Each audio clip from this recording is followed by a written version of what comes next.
안녕하세요. 2030을 위한 알기 쉬운 경제 유튜브를 진행하게 된 지니 영수입니다. 반갑습니다. 네, 오늘은 많은 사람들이 들어봤지만 자세하게 모르는 재무설계에 대해서 이야기를 해보려고 합니다. 재무설계에 대해서 많은 컨텐츠나 이런 이야기들이 사실 유튜브에서도 많이 올라오던데 맞아요. 사실 정확하게 재무설계가 뭔지는 잘 모르시는 분들이 많으신 것 같아요. 그래서 자산가나 좀 기득권층 사람들만이 받는 관리라고 생각을 많이 하시던데 오늘 영상을 통해서 좀 제대로 알고 넘어갈 수 있을 것 같아요.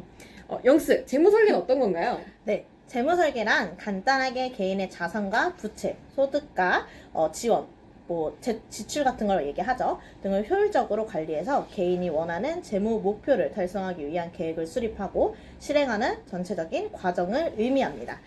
쉽게 설명하면 본인의 다양한 그 재무 관심사, 즉 목표를 세우고 목표를 달성하는 데 필요한 구체적인 자금 계획을 세워서 실행하는 전체적인 과정인 거죠. 그래서 재무설계는 일회성 이벤트가 아니라 인생의 전체에 걸쳐서 이루어지는 과정입니다. 그렇다면 찐이 재무설계의 의의를 지금 알아봤는데 정확하게 그럼 재무설계사는 무슨 일을 구체적으로 해주는 사람일까요? 제가 그거 한번 알려드리도록 할게요. 재무설계사는 이제 단순히 특정한 금융 상품을 판매하는 판매자라기보단 개인이나 그리고 가게의 재무와 관련된 모든 것들을 종합적으로 설계를 해주고 그리고 재무적 목표를 정해서 그것을 위한 과정들을 실천하고 목표를 달성할 수 있도록 도와주는 사람입니다. 고객분들의 이런 재무 목표 달성을 도와주는 금융 주치의라고 이제 할 수가 있는데 종합 재무 설계를 사실 해드리기 위해선 은행, 그리고 보험, 증권사, 부동산이라든지 세금, 상속 등 좀 다양한 분야에서 전문 지식과 이제 플랫폼을 이용을 할 줄 알아야 하고요. 관련된 법규에 대한 이해도도 좀 높아야 되고 항상 시대적인 사실 이런 경제 환경이라는 게 항상 변하잖아요. 신속하게 대응할 수 있는 이런 역량도 좀 갖춰줘야 합니다. 하지만 사실 이런 모든 공부를 이제 다 하려면 자격증도 사실 좀 많아야 되는데 사실 이런 자격증을 전문 분야마다 부동산이면 공인중개사라든지 세무사 자격증이라든지 이런 걸 다 따긴 좀 사실 어려울 수가 있어요. 그쵸. 그래서 이제 재무설계사들은 재무설계를 진행함에 따라서 다른 분야의 재무 전문가들 협업해가지고 코디네이터로 활동하는 경우를 좀 많이 봤고요. 저 또한 세무사님이나 변호사님을 동반해서 상담을 진행하는 경우도 있습니다. 맞죠. 각각의 이런 분야의 전문가들이 하는 일에 내용을 잘 종합을 해서 고객의 입장에서 좀 원활하게 일이 진행이 될 수 있도록 잘 조율하는 일을 하는 게 사실 코디네이터의 역할이고요. 단순 세일즈맨이 아니라 고객의 이런 삶 전체를 좀 아울러서 계획을 세워드리고 그리고 솔루션을 주는 재무 전문가이고 고객의 금융 교육 전문가라고도 좀 할 수가 있을 것 같아요. 선생님. 아무래도 현재는 사실 문제가 뭐가 있어요? 저출산. 고령화. 그렇죠. 고령화 시대. 그리고 저금리. 맞아요. 좀 올랐다고는 하지만 옛날에 비해서는 저금리 시대라고 할 수가 있고요. 이런 가속화되는 이런 상황들 속에서 개인의 금융 지식이나 금융 환경 변화에 대한 대처 능력이 상당히 이제 중요해진 시기다 보니까 금융 교육의 중요도가 많이 높아졌다고 말씀을 드릴 수 있을 것 같아요. 아무래도 사실 현실적으로 학교에서나 집에서도 돈을 어떻게 관리를 하라는 것보다는 공부 열심히 해서 좋은 직장 들어가 근로소득 많이 벌어가지고 부자 되라 이런 위주로 교육을 이때까지 교육도 아니지 그런 얘기를 많이 듣고 살아오다 보니까 사실 어른이 되어서도 사회로 나왔을 땐 일하기도 바쁘고 집에 돌아오면 이렇게 녹초되고 맞아요. 일하고 오면 힘들지 않아요? 저도 그냥 쓰러져요. 그죠? 근데 이 바쁘디 바쁜 현대 사회에서 따로 시간을 내서 금융 공부를 한다는 게 사실 독학으로 쉽지 않죠. 그쵸, 이렇게 시작을 한다라는 게 사실 웬만한 정신력으로는 꾸준히 하기에는 어려움이 클 수밖에 없어요. 맞아요. 그래서 재무 설계를 받다 보면 아무래도 고객의 이런 재무 의사 결정을 통해서 다음 단계가 또 이루어지고 이어지기 때문에 고객은 이제 자연스럽게 재무설계사에게 금융 교육도 받게 되면서 스스로가 좀 현명한 이런 재무 활동들을 할 수 있게끔 만들어지게 되더라고요. 그렇죠. 이런 교육이라든지 그리고 전반적인 과정을 규정을 해주고 솔루션을 제공을 하는 일이 재무 설계사들이 하는 일이다라고 말씀드릴 수 있을 것 같습니다. 맞아요. 저도 고객님 리뷰하면 경제 상황도 같이 얘기하고 하다 보니까 훨씬 더 스마트해져서 오시는 고객님들도 많으세요. 맞죠? 가끔씩 좀 너무 많이 아시는 분들도 나와서 좀 당황스럽기도 해요. 전문가가 되어 있으시더라고요. 그러니까요. 근데 저희 같은 사람들도 있겠지만 요즘 유튜브를 보면 컨텐츠에서 이제 재무 설계사가 많이 등장을 해요. 혹시 보신 적 있으세요? 아, 시계? 그죠? 벤츠, 롤렉스 시계 막 이런 거? 백화점 플렉스 막 이런 거 있잖아요. 아, 맞아. 근데 실제로 돈을 많이 벌고 뭐 자랑을 하려고 이제 이 일에 뭐 뜻이 있는 게 아니라 돈의 목적으로 오시는 예전 상황이 많이 발생하고 그래서 이제 그런 컨텐츠들이 좀 고객님들의 인식으로 바뀌게 된 것 같습니다. 뭐 저도 약간 이런 재무 설계충 아, 벌레. 그래서 아유. 일하는 사람을 재무 설계 벌레. 그죠? 그런 사람을 실제로 만난 적이 있었어요. 그래요? 제 고객님의 실제 사례고, 그분이 겪었던 일인데, 저축의 목적으로 보험을 가입시켰던 거죠. 보험으로도 사실 아까도 제가 이제 여러 가지 사례 중에서 보험도 말씀을 드렸지만 보험으로도 저축 상품이 많고 다양한 상품이 많아서 가입만 잘 돼 있으면 상관없지 않나요? 그쵸? 괜찮은데? 저도 이제 개인적인 의견입니다만, 수익률을 봤을 때 보험 펀드를 이용하는 저는 경우가 많고요. 달러 같은 경우도 저축 목적으로는 대부분 보험으로 진행을 해요. 왜냐면 은행 같은 경우에는 환전을 할 때, 뭐 원화로 바꿀 때, 달러로 바꿀 때 수수료가 계속 부과가 되기 때문에 사실상 큰 이득이 없다라고 저는 판단을 했거든요. 그래서 주식이랑 펀드 또는 달러는 서로의 리스크 해지가 가능하기 때문에 그런 거를 좀 같이 진행을 하고 있고요. 근데 좋아요.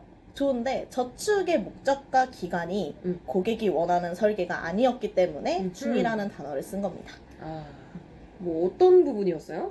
고객님은 이거를 저축 상품을 필요로 했던 건 맞아요. 근데 단기적인 목돈을 원하셨던 고객님이었어요. 상담을 좀 진행해보니 자취를 굉장히 하고 싶어 하셨고 자취 자금이 좀 우선적인 목적이었던 거죠. 그죠? 네, 근데 단기 그분은 자산? 그쵸. 근데 그분은 목적에 맞는 상품을 추천을 하고 그 후에 이제 전체적인 이벤트를 좀 준비했으면 좋았을 거예요. 그 네. 장기적인 보험 상품 같은 경우죠. 뭐 예를 들어서 노후연금이나 뭐 생활자금 목적으로 대비를 하셨다면 그 상품이 이상한 상품은 아니었어요. 근데 이제 현상학의 우선순위의 목표가 강하셨고 그리고 그 고객님께서 하신 그런 장기 상품들은 기간이 길잖아요. 네네. 그렇기 때문에 이제 지속적으로 터치가 계속 필요하고요. 그 상품이 어떤 건지 또 어떻게 흘러가고 있는지 계속적인 리커버리가 필요합니다. 근데 이제 그만두셔가지고 고객님께서는 환급률도 낮고 억지로 울면서 납부하고 있었던 상황이어서 참 많이 난감했었던 상담이었습니다. 그렇겠네요. 고객님은 그럼 지금 관리 잘 받고 계신 거죠? 당연하죠. 4개월에 한 번씩 펀드 리뷰를 진행하고 있습니다. 좀 부끄러운 얘기일 수도 있는데, 재무설계충 하니까, 그리고 방금 사례를 좀 얘기해 주시니까, 저도, 사실 제 실제 사례를 하나 말씀을 드릴까 해요. 설계, 벌레? 원래? 좀 부끄러운 얘기지만요. 저도 제가 이 직업을 택하게 된 이 계기가, 사실 잘못된 재무 설계를 받았기 때문인데요. 5년 전에 저도 근로소득을 받으면서 일하던 좀 N년차 직장인이었거든요. 사실 어느 날 갑자기 이제 일을 하다가 문득 이제 적금만 하고 있었어요. 제가 예적금만. 네네. 뭐 엄마가 이제 딱 그거죠. 자, 예적금 하다가 뭐 나중에 이제 청약 통장 하나 만들어라. 뭐 그죠 이제 네, 맞아요. 우리 어머니 시대들의 이제 물가 상승률을 그죠? 고려하지 않는 딱 그거. 네. 딱히 엄마 아빠도 방법 없었을 모르니까. 거야. 그래서 그렇게 했겠지. 그게 제일 네네. 무난하니까요. 그쵸? 그죠? 근데 그때 제가 이제 이 실질금리의 하락이라고 하죠. 화폐의 가치라는 것을 이제 좀 깨닫게 되는 시기가 왔습니다. 몇 년간 사실 죽을똥 살똥 아껴가면서 그리고 사고 싶은 거 참아가면서 모은 돈이 한 1,500 정도 됐었거든요. 저 사실 제 친구들 다 대학생들이고 아직 취준생들이고 이러다 보니까 저는 네네. 20살 때부터 일을 했었고 또래에 비해서 사실 좀 부자라고 좀 생각을 하고 살았어요. 이 정도면 잘 모으고 나쁘지 않았다. 나쁘지 않다. 나 좀 괜찮은 아이다. 이렇게 그쵸. 생각을 했는데 그러나 그 돈은 사실 이 우리나라에서 사실 신차 하나 뽑기에도 좀 애매한 돈이었어요. 네네. 이제 이 세상이 살기 힘들고 날 뭘 해도 좀 안 될 삶인 것 같고 그렇게 생각을 했지만 사실 내가 이 세상에 이런 금융 시스템을 모르는 것 뿐이다 라고 이제 마음을 다시 고쳐먹고 경제에 대한 공부를 해야겠다 이렇게 다짐을 했죠. 근데 사실 이 얘기를 하기 위한 빌드업일 수도 있어.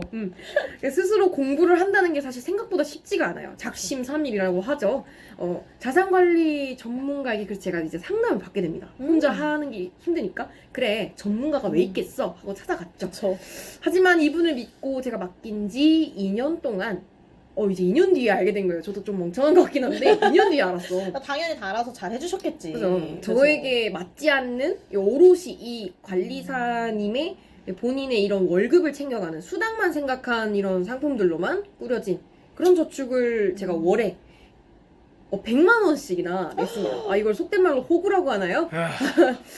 그 당시 제 급여가 좀 이거 밝히기 좀 그렇긴 한데 196만 원이었어요. 세금을 떼고. 근데 월 100만 원이라는 이 기회비용을 제가 월 100만 원씩 제가 냈거든요. 그분한테. 50% 이상 저축을 하신 거네요. 저는 거의 70~80% 저축을 했어요. 재무설계... 나머지는 이제 적금을 들었고 근데 이제 100만 원이라는 기회비용을 제가 그때 20대 초반에 그것도 20년짜리 장기 상품에 날려버리게 되는 그런 사건이 있었죠. 슬프지만 오살 법칙은 잘 지키셨네요. 심지어 중도에 그만두면은 돌려받는 돈도 제로. 빵원. 빵원이었어요. 실질적으로 20년 뒤에 받는 뭐 제가 다 냈다고 했을 때 20년 뒤에 사실 돌려받는 돈도 사실 물가 상승률 생각해보면 마이너스 나는 수익이었고요. 그래서 무지도 멍청한 것도 죄가 되는 세상이구나 그렇게 생각을 했고 열심히 그리고 미래를 위해서 살아가는 사람들이 저 같은 피해를 보는 사람이 단 한 명이라도 좀 줄어들었으면 좋겠어서 저도 이제 이런 경제에 대해서 제 자산을 좀 더 잘 관리를 하고 싶고 그리고 이렇게 저 같은 피해를 보는 사람들이 단 한 명이라도 좀 줄어들었으면 좋겠다라는 생각에 자산관리사의 길로 접어든 지 저 벌써 3년 차네요. 물론 선배님들도 많이 있으시지만 3년 됐네요. 3년. 20대 사실 저는 20살 때부터 일을 했기 때문에 20대 초반에 뭐 순진하게 5천만 원 정도를 공중분해를 시키고 그거 외에도 사실 뭐 레버리지 투자. 저 굉장히 좋아요 레버리지 투자. 그래요? 네. 종잣돈 불리기 좋아합니다. 이런 것들에 대한 상품에 대한 설명도 사실 오늘 저희가 몇 개 중간중간에 섞어서 얘기를 했지만 오늘 안에 설명을 다 드리긴 조금 어렵기 때문에 다음 저희 컨텐츠에서 또 설명을 드리도록 할 거고요. 네. 일단 뭐 그런 좀 위험한 투자라든지 뭐 검증되지 않은 것들 그리고 심지어 저한테 사기를 쳤어요. 누가?